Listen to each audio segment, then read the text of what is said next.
You good-for-nothing wife. I see no value in being with you anymore. If you have complaints, let's divorce." The man shouting and turning red in the face in front of me was none other than my husband. How did I end up marrying a man like this? I had been thinking that we would support each other as a family of two from now on. But then suddenly, I'll live with Dad. What? That was the reality my daughter abruptly thrust upon me. But my daughter had a secret plan. My name is Mary, and I'm 42 years old. I've been married to Johnson for almost 20 years. We're a family of 3, living with our high school freshman daughter, Mina. My husband has always been consumed by his work, so we never really went out together as a family when Mina was little. I loved my job and wanted to get back to work as soon as I put Mina in preschool, but my husband commanded me otherwise. "You're a wife and a mother.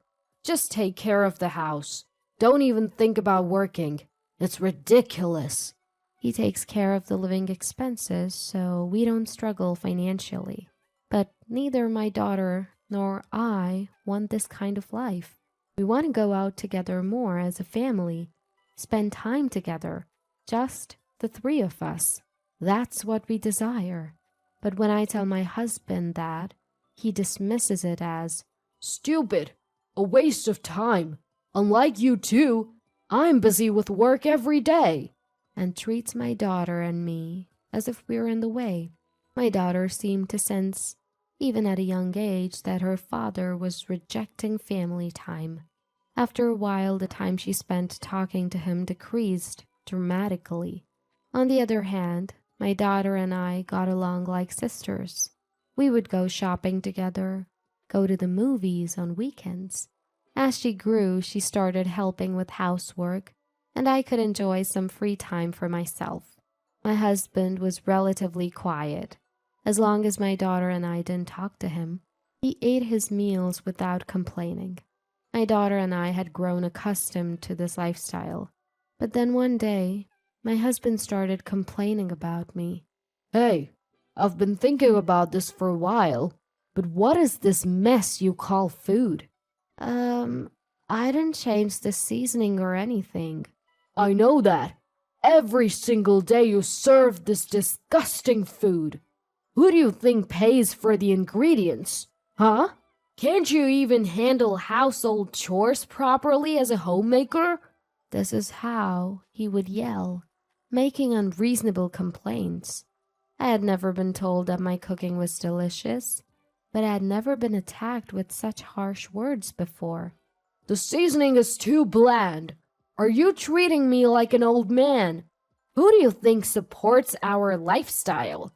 That's because, as his arrogance escalated, our daughter, who was eating with us, suddenly spoke.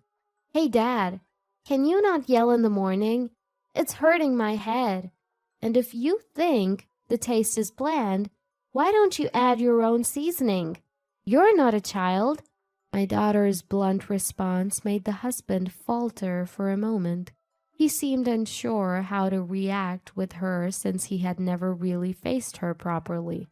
Usually he'd get nervous every time she said something to him. "Hey, are you listening, Dad? It's true that we live on your money, but who do you think cooks for you? Who lets you eat every day? Who washes your clothes so that you can wear a clean shirt every day?" That is..." The husband, challenged by his daughter, struggled to find the words to reply. Then he turned his anger towards me instead. "Hey, it's your bad parenting that's made Mina such a bratty kid. How are you going to take responsibility?" "What? Calling your own daughter a brat?" It's true. Mina will probably turn out just like you. No good as an adult." The husband sneered, looking triumphant. I couldn't bear him ridiculing not only me but our precious daughter as well. "Enough! How can you say something like that to your own daughter? You're the worst!" Raising my voice, The husband looked at me with scorn and retorted, "You're a useless wife. I don't see the point of being with you. If you have complaints, let's get a divorce." "A divorce? Why would you say that all of a sudden?" "What? Are you afraid of getting divorced?" "Well, I guess that makes sense for an unemployed homemaker like you. Living on your own would be impossible." With that, the husband began to laugh loudly. As he said, I had been a homemaker for so long that I didn't have much savings. Raising our daughter alone after the divorce would undoubtedly be challenging. But living with this man any longer, I absolutely couldn't endure it. While I was agonizing over this, our daughter spoke up again. "Mom, it's okay. You don't have to stay married to Dad if it's too hard. I support the divorce." At her words, I felt a sudden lightness in my heart. My biggest worry about the divorce was my daughter, but she was saying this to me. There might be struggles ahead, but as long as I was with my beloved daughter, I made up my mind and agreed to my husband's demand for a divorce. "All right, let's get divorced." With that, my husband, as if he had been waiting for this moment, pulled a filled out, "Come on, sign this. I'll give you the moving expenses as a parting gift." "You're quite prepared, aren't you?" "Of course I am. You've wanted to divorce me for a long time now. I even started complaining about everything and you didn't notice. You hold on too much, you know." So that was it. My husband had been deliberately complaining to get a divorce quickly. He must have hated me so much. With that thought, I no longer cared about anything. I signed the divorce paper as he instructed, and he handed me the money. "Make the most of that money." I felt like losing if I accepted it, but I could see that I would need the money. Without a word, I took the envelope and put it in my pocket. Once I decided on the divorce, it felt like a weight was lifted off my shoulders. So I decided to leave with my daughter right away. "Come on, Mina, let's get ready. For now, we'll go to my parents' house until we find a new place," I began to say. "I'm not moving. I'm staying with Dad, okay?" "What? What did you just say? Not moving? Staying with her father?" I was utterly flustered by my daughter's words. Wait a minute, Mina. What do you mean? You were going to live with me." "But I'm a high school student. I don't want to transfer schools now. Moving is a hassle, you know." "Then Mom will find a house near your high school." I said it's fine. I'm used to living in this house, and I've decided to live efficiently. My daughter looked lively and not at all anxious. Seeing her like that, I felt incredibly sad. Was I the only one who thought we were close? The reaction from my daughter was more shocking than being confronted with divorce by my husband. But it wasn't just me who was taken aback. My husband was also confused. Don't joke. Normally a daughter lives with the mother. Get out with her." "Stop it. I said no. That's why I'm saying I'll live with Dad." "I don't care about that. You were close with Mary, weren't you? Why then?" "But I told you, moving is a hassle and living with Dad is more convenient if I think about efficiency," my daughter explained with ease. But my husband was not convinced. He kept yelling, "Get out with Mary!" But my daughter stubbornly shook her head. She continued to speak. "Mom, I'll help you pack. It'll be faster if we do it together." Saying that, she began to gather my belongings in my room. I can't understand her intentions at all. What is Mina thinking? I was in a state of confusion. Maybe I was the only one who thought we were close like sisters, and she never liked me from the beginning.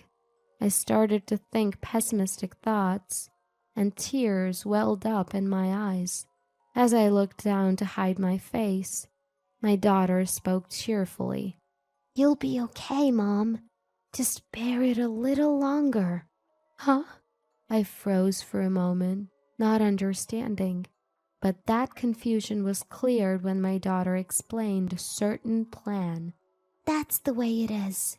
So, Mom, hang in there by yourself.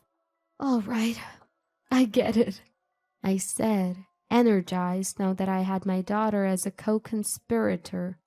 I won't let my husband have his way with me. I will have my revenge. With revenge in my heart, I packed my things and left our home. I then went back to my parents' house, and a month later, I was able to rent an apartment. Once I told my daughter the new address, she started coming over after school. According to her, the plan is going smoothly. It should happen soon, she told me, 3 months after I had divorced my husband. Sure enough, one day, my husband called. Hello? Mary, please help me, he pleaded, his voice breaking. I pretended not to know what he was talking about and asked him, Help you? What on earth happened? Mina treats me like a housemaid every day.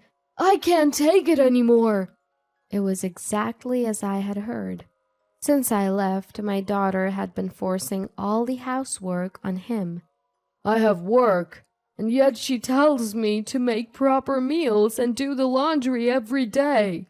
Even the cooking, it's too salty, or it's unthinkable to serve such terrible food to my daughter. I'm really at the end of my tether. It seems my daughter is hurling back at him all the unfair things he said to me. What goes around comes around. Unaware, he turned to me for help. Please take Mina back. I'll go crazy if things keep going like this. Honestly, I would have no problem taking Mina. But if I agreed now, it would ruin the strategy my daughter worked so hard on. So I told my husband, Why don't you talk to Mina about that? It's her choice to live with you. If you really want her to leave, why not negotiate with her? I hung up, firm in my decision. This is the right thing to do. I'll just ignore my personal feelings for now and follow my daughter's plan faithfully. A week later, my daughter Mina moved into my apartment with a large sum of money. We did it, Mom! Our plan was a huge success. Indeed, it's all thanks to you, Mina. Yes, my daughter never intended to live apart from me. She had planned to make her father realize the hardship of housework and the efforts of a mother, and then make him understand what he had done. When he finally cracked and begged her to leave, she had him agree to pay her a lump sum for child support until she became an adult. That was my daughter's plan. Mina received $50,000 all at once from her husband, calculated at $1,000 per month until she reaches adulthood. And that's how she happily moved into my apartment. I must say, it's a terrifyingly clever plan that my daughter conceived, but the fact remains that her plan has relieved me of financial worries. As if that wasn't enough, my daughter brought even more valuable information. And Mom, here's this. What? She handed me a voice recorder. Just listen to it. Urged by my daughter, I played the voice recorder, and there was the sound of my husband talking to someone else on the phone. Oh, the divorce is all settled. But there's my daughter. No worries. I'll make sure she moves out. Millie, my daughter finally agreed to leave. Now I can live with Millie. Ah, yes, I love you too. It was undoubtedly the voice of my husband, talking to his mistress. Furthermore, the daughter showed me a picture of her father with an unknown woman. What is this? Mina, what's up with this picture? While you had Dad doing housework, I searched through his mobile phone. Oh, I saved the text messages with his mistress too. Want to see them? The daughter gleefully kept showing evidence of her father's infidelity. Terrifying, but thanks to the evidence gathered by my daughter, I was able to claim compensation from my husband in the divorce proceedings. After contacting the lawyer to claim the compensation, the husband called. Hey, what's this about compensation in the divorce proceedings now? We're already divorced. It doesn't matter who I'm involved with now, does it? Then the daughter snatched the mobile phone from me and responded, You know, Dad, aren't you supposed to be an adult? Did you know that if infidelity is discovered within 3 years, you can still claim compensation in a divorce proceeding even after the divorce? What? The husband was speechless on the other end, not knowing this fact. He had fallen into his daughter's trap. I ignored the ranting husband and blocked his calls, leaving the rest to the lawyer. Eventually, my ex-husband and his mistress had to pay me a lump sum for the divorce settlement. He remarried the mistress, but she seems to spend money like crazy. She used up all his earnings and maxed out his credit cards, leaving him in debt. The fact that his reason for divorce was infidelity spread quickly at his workplace, and he seems to be looked down on by his colleagues. He was cheating even though he has a high school daughter. He was always playing the good husband at the office, huh? The rumor reached the higher-ups, and my newly promoted husband was demoted back to an ordinary employee. His salary dropped, and he's being berated every day by his spendthrift new wife. I even started to feel a little sorry for him at this point. As for me, I'm living happily with my daughter. I've saved all the alimony from my ex-husband for my daughter's college fund, and I'm supporting our life with a part-time job. We're not wealthy by any means, but my daughter doesn't complain, and we have lively days together. I'm really thankful for having her. Together, we can overcome any difficulties in the future. I felt truly grateful for this happiness.